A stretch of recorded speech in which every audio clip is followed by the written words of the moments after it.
Hello, for Right to Life of Central California, this is John Girardi, the Executive Director at Right to Life, giving you another in our 40 Videos for 40 Days series. I will be producing an educational pro-life video every day during 40 Days for Life, the international campaign of prayer and presence outside abortion clinics throughout the country and throughout the world. If you want to learn more about our clinic here in Fresno, give us a call at Right to Life at 559-229-2229.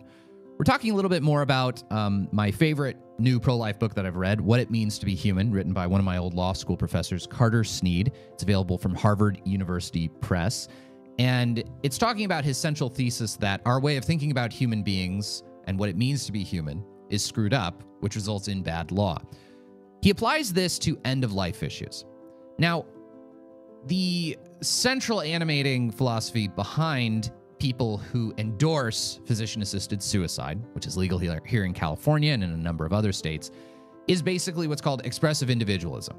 That human beings have value because they can have future plans for themselves, actualize their hopes and dreams and aspirations, and that is truly what it means to be human.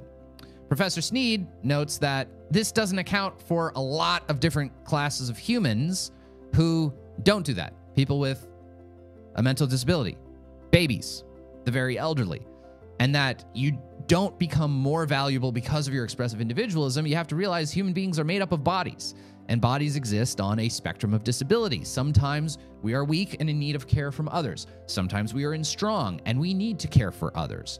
And that spectrum of disability of receiving and giving care to those in need, that is much more characteristic of what it means to be human than necessarily expressive individualism, which is really only applicable to healthy adults.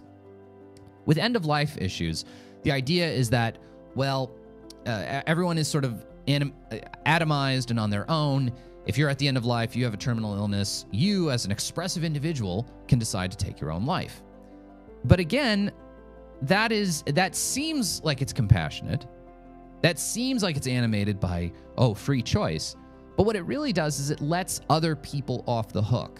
It lets society off from having to take care of this person. It lets families off the hook for taking care of this person. We all impose, at different times in our lives, burdens on others, and others impose burdens on us. And to simply say, well, this person has a terminal illness, we no longer need to protect that person from suicide, we will facilitate this person killing him or herself, that isn't compassion. Developing better healthcare systems so that people in end-of-life scenarios aren't bankrupting their families, that is care. Developing better healthcare systems so that people in a terminal illness facing excruciating pain so that they can have better pain management, that is love and that is care. But what you're saying, more or less, is by legalizing physician-assisted suicide, is that a certain class of people who qualify for it, that those kinds of burdens are not necessarily burdens we all want to accept. And we're going to give a way out. It's not just a way out for that person, it's a way out for the rest of society. And that's what we have to remember with physician-assisted suicide.